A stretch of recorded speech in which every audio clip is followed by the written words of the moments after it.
சம்பவம். இன்னைக்கு நான் உங்ககிட்ட ஒரு ரியல் ஸ்டோரி தான் ஷேர் பண்ண வந்திருக்கேன். நம்ம கிட்ட ஷேர் பண்ணவங்க பேரு மணி. இது அவங்களோட ஹஸ்பண்டுக்கு நடந்திருக்கு. அவர் ஹஸ்பண்டுக்கு ஒரு 17 வயசு இருக்குமா. அந்த டைம்ல என்ன ஆகுதுன்னா, அவர் ஹால்ல உக்காந்துக்கிட்டு ஒரு நல்ல அவருக்கு பிடிச்ச பாட்டை டிவியில போட்டு கேட்டுட்டு இருந்திருக்காரு.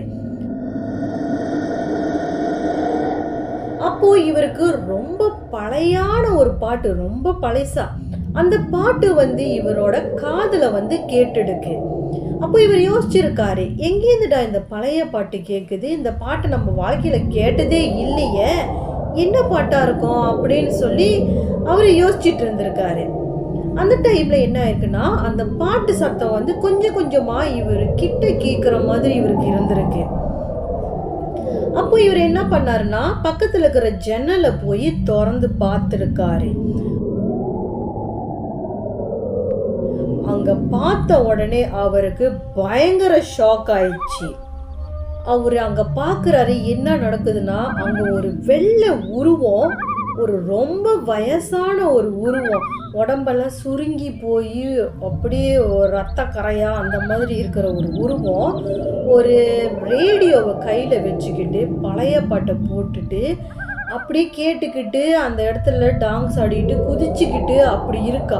ஒரு அகூரமான உருவத்துல இருந்துட்டு அந்த இடத்துல டான்ஸ் ஆடி அந்த பாட்டை கேட்டுட்டு இருக்கிறத இவர் பார்த்துட்டாரு.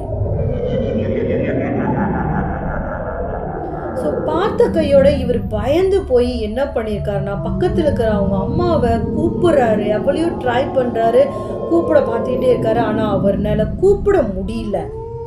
ஏதாவது பண்ணலாம், நவரலாம் அப்படின்னு சொல்லி திரும்ப பார்க்குறாரு. அவர்னால திரும்பவும் முடியல. அப்படியே ஜன்னலை திறந்த கையோட அதே பொசிஷன்ல அவர் நின்றுக்கிட்டு இருக்காரு. அவர்னால நவரவும் முடியல, ஒன்றுமும் செய்ய முடியல. அப்போ என்ன ஆகுதுன்னா, அந்த உருவம் அப்படியே ஆடிக்கிட்டே இருந்துச்சு பார்த்தீங்களா, அந்த உருவம் அப்படியே கொஞ்சம் கொஞ்சமா ஆடிக்கிட்டே இந்த ஜன்னலை நோக்கி கிட்ட வந்துகிட்டே இருக்கு. அப்போ மணியோட ஹஸ்பண்டுக்கு ஒன்றும் பண்ண முடியல. அவர் ரொம்ப தவிச்சு போய்கிட்டு இருக்காரு. திடீர்னு என்ன ஆச்சுன்னா, அந்த உருவம் இவர் கிட்ட மூஞ்சி கிட்ட ஓரமா சிரிச்சிட்டு டக்குன்னு அந்த இடத்த விட்டு மறைஞ்சு போயிருக்கு.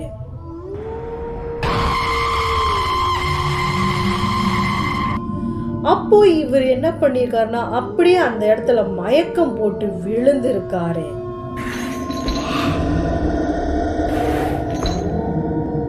மயக்கம் போட்டு விழுந்து ஒரு 2 வாரமா படுத்து படுக்க ஆகி பயங்கரமான இவருக்கு காய்ச்சல் படாது பாடு கஷ்டம் இவர் பட்டிருக்காரு. இந்த சம்பவத்தை அவர்னால இன்னமும் மறக்க முடியல அப்படின்னு சொல்லி மணியோட ஹஸ்பண்ட் சொல்லியிருக்காரு. அந்த விஷயத்த மணி நம்ம கிட்ட ஷேர் பண்ணியிருக்காங்க. இந்த மாதிரி விஷயங்கள் உங்களோட லைஃப்லயும் நடந்திருக்கா? பதில் கிடைக்காம எதுக்காக இப்படி நடந்துச்சு, ஏன் நம்ம லைஃப்ல இப்படி நடந்துச்சு இந்த கதை, நம்ம ஏன் இவ்வளவு கஷ்டப்பட்டு இருந்தோம், இந்த மாதிரி விஷயங்கள் உங்க லைஃப்ல நடந்திருக்கா? அப்போ நீங்க என்கிட்ட மறக்காம ஷேர் பண்ணுங்க. நான் அதை மக்கள்கிட்ட கொண்டு போய் சேர்க்கிறேன். என் சேனல்ல நிறைய பேர் பாக்குறீங்க, ஆனா சப்ஸ்கிரைப் பண்ண மாட்டீங்க. மறக்காம ஒரு சப்ஸ்கிரைப் பட்டனை தட்டி விட்டுட்டு பேய் கதை கேட்கறவங்களுக்கு அவங்களுக்கு இந்த சேனலை ஷேர் பண்ணுங்க. அப்படியே ஒரு லைக் பட்டனை தட்டி விடுங்க. அடுத்த வீடியோல நம்ம சந்திக்கலாம்.